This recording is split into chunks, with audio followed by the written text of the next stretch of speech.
Assalamualaikum warahmatullahi wabarakatuh. Pada video kali ini saya akan coba menjelaskan dari kelanjutan video yang sebelumnya tentang metode deduksi. Jadi di sini kita akan coba bagaimana penggunaan metode deduksi dalam penarikan kesimpulan, gitu ya. Deduksi ini bukan hanya menarik suatu konklusi dari suatu premis-premis secara langsung, tapi juga mampu membentuk argumen yang diperoleh dari rangkaian langkah dari penukaran suatu kalimat, gitu ya. Nah, aturan penarikan suatu kalimat. Jadi, adapun aturan-aturan yang digunakan dalam aturan penarikan kesimpulan itu bisa kita lihat eee, seperti ini ya. Nah, oke, kita lihat di sini. Kita akan coba bagaimana mengimplementasikan modus ponen dalam suatu kalimat logika. Seperti yang teman-teman lihat di sini, contoh yang pertama adalah jika pintu lalu lintas kereta api ditutup, maka lalu lintas akan terhenti. Jika lalu lintas terhenti, akan terdapat kemacetan lalu lintas. Pintu lalu lintas kereta api ditutup, jadi terdapat kemacetan lalu lintas. Langkah pertama, jika teman-teman memperoleh kalimat seperti yang ada di layar, maka kita simbolkan dulu ke bentuk proposisinya. Anda tentukan dulu seperti pintu lalu lintas kereta api ditutup, itu berarti misalkan di sini kita simbolkan dengan P. Lalu lintas akan terhenti, kita simbolkan dengan Q. Kemudian kita lihat lagi di sini ada kemacetan, terdapat kemacetan lalu lintas, kita simbolkan dengan R. Mohon diperhatikan, jika Anda menemukan kata tidak, itu menandakan bahwa dia adalah bentuk dari negasi proposisi tersebut. Sehingga, jika kita lihat dengan kalimat ini, ya, kita akan bentuk ke dalam suatu simbol-simbol premis. Premis yang pertama, jika pintu lalu lintas kereta api ditutup, maka lalu lintas akan terhenti. Nah, untuk premis yang pertama, itu adalah P implikasi Q. Nah, di sini ya, premis yang pertama itu adalah P implikasi Q. Kita baca lagi premis yang kedua, itu adalah jika lalu lintas terhenti, akan terdapat kemacetan lalu lintas. Jika lalu lintas terhenti, berarti Q implikasi R. Kita tulis premis yang kedua adalah Q implikasi R. Pintu lalu lintas kereta api ditutup, sehingga premis yang ketiga itu adalah P. Premis yang ketiga adalah P. Nah, di sini kesimpulannya adalah jadi. Nah, kata jadi ini biasanya menandakan atau menunjukkan kesimpulan dari suatu kalimat deduksi ini gitu ya. Jadi terdapat kemacetan lalu lintas. Kesimpulannya adalah R. Oke. Sehingga di sini teman-teman, kita bagaimana caranya supaya kita bisa membuktikan bahwa dari tiga premis ini dapat menghasilkan atau valid bahwa kesimpulannya adalah negasi R. Seperti itu ya. Oke, nah seperti ini kalau kita tuliskan kembali penjabaran pembuktiannya. Bagaimana langkah yang keempat? Langkah yang keempat itu gimana kira-kira? Kita bisa gunakan, kalau tadi kita udah pelajari ada modus ponen, modus tolen, sampai yang terakhir tadi adalah silogisme hipotesis. Ini mungkin bisa jadi dua cara ya, tapi kita coba terapkan modus ponennya dulu di sini deh. Gitu. Untuk modus ponennya berarti di sini kita coba modus ponenkan yang satu dengan yang tiga. Jadi 1 dengan 3 kita modus ponenkan, itu hasilnya adalah Q. Ya, seperti teman-teman ingat bahwa P implikasi Q, premis yang keduanya adalah P, maka kesimpulannya adalah Q. Nah, jadi yang langkah keempat ini adalah diperoleh nilainya Q karena 1 dan 3 itu dimodus ponenkan. Setelah itu gimana? Hanya menggunakan modus ponen aja ya. Betul, 2 sama 4 kemudian dimodus ponenkan lagi. Jadi 2 itu adalah premis pertamanya kan Q implikasi R, premis keduanya adalah Q, maka kesimpulannya adalah R. Oh maaf ya, ini udah salah, ini bukan negasi R ya, tapi R aja. Nah, maka langkah yang kelima adalah R itu diperoleh 2 dengan 4 dimodus ponenkan. Nah, jadi karena di sini sudah sama dengan kesimpulannya, maka kita katakan bahwa kalimat ini adalah valid. Nah, kalau misalnya teman-teman mau coba pakai yang pakai silogisme hipotesis misalkan ya, ini cara kedua ya. Mungkin bukan modus ponen aja ya. Jadi cara yang kedua itu kita bisa terapkan adalah premis yang pertama P implikasi Q. Premis yang pertama, premis yang kedua adalah Q implikasi R, premis yang kedua. Premis ketiganya adalah P ya. Ini minta pembuktiannya adalah R. Langkah yang keempat, kita hipotesiskan, HS kan, hypothetical syllogism antara 1 dengan 2. Ini kita HS kan. hasilnya menjadi P implikasi R. Langkah yang kelima, 4 sama 3 kita modus ponenkan. Ya, 4 sama 3 kita modus ponenkan, hasilnya adalah R. Nah, gitu ya. Jadi, ini ada dua cara di mana untuk membuktikan hasilnya adalah harus R. Gitu. Jadi, dari premis tersebut dengan menggunakan hukum-hukum ini bisa dibuktikan. Oke, ini kemudian contoh yang kedua. Buktikan validitas berikut. Jika korupsi merajalela atau persediaan minyak bumi habis, maka jika pendapatan negara tidak dapat diatasi, negara akan mengalami resesi. Ternyata pendapatan negara tidak dapat diatasi. Nah, untuk tidak dapat diatasi, itu nanti akan diberikan negasi pada saat penulisan premisnya ya. Nah, dan seterusnya gitu. Nah, ini langkah pertama adalah kita simbolkan dulu ya, kita gunakan notasi simbol. Korupsi merajalela itu kita simbolkan dengan P. Persediaan minyak bumi habis itu kita simbolkan dengan Q.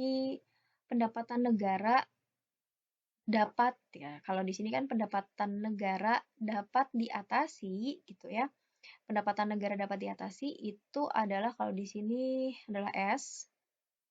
Jadi kata tidak itu nanti pada saat penulisan premisnya ya. Negara akan mengalami resesi di sini adalah R. Oke, terus kita cek lagi mana yang belum kita simbolkan gitu ya ke dalam notasi gitu. Pendapatan negara ini udah ya. Oh, ini negara akan kehilangan devisa. Nah, ini kita simbolkan dengan T misalnya seperti itu. Nah, ini udah, kemudian baru Anda tulis bentuk premisnya. Premis yang pertama, jika korupsi merajalela, berarti kan di situ P atau berarti kan P or gitu ya. Persediaan minyak bumi habis, berarti P or Q. Oke ya. Berarti di sini P or Q. Kalimat ini P or Q. Nah, tapi lihat di sini ada kata maka ya, jika maka berarti nanti diimplikasikan dengan jika pendapatan negara tak dapat diatasi, berarti negasi S. Nah, maka di sini P or Q implikasi negasi S. Maka jika, oke. Nah, perhatikan lagi di sini, jika korupsi merajalela atau persediaan minyak bumi habis, ya, maka jika, nah di sini ada jika lagi kan ya, ada jika lagi. Maka di sini, nah nanti penulisannya untuk premis yang pertama itu adalah menjadi P or Q, ya kan? Karena ada maka di sini, maka implikasi gitu kan ya. Nah, karena di sini ada kata jika lagi, kemungkinan besar di sini akan ada kalimat implikasi lagi. Pendapatan negara tak dapat diatasi berarti negasi S, karena di situ ada kata tidak. Implikasi dari apa? Negara akan mengalami resesi, yaitu R. Seperti itu. Kemudian, premis yang kedua, ternyata pendapatan negara tidak dapat diatasi. Pendapatan negara tidak dapat diatasi adalah negasi S. Premis yang ketiga, jika persediaan minyak bumi habis, ini pasti ada implikasi. Persediaan minyak bumi habis adalah Q, negara kehilangan devisa, berarti T. Oke, kemudian premis yang keempat, negara kehilangan devisa. Jika negara, berarti ada implikasi. Negara kehilangan devisa berarti T, implikasi, korupsi merajalela, P, karena di sini ada atau, berarti ini ada or-nya, persediaan minyak bumi habis, berarti Q. Premis yang kelima adalah persediaan minyak bumi habis. Persediaan minyak bumi habis adalah Q. Nah, ini premis 1, premis 2, premis 3, premis 4, premis 5. Di mana kesimpulannya adalah negara mengalami resesi. Negara mengalami resesi adalah R. Ya, nah, kemudian dari sini kita coba jabarkan bagaimana untuk membuktikan validitasnya bahwa betul kesimpulannya adalah R.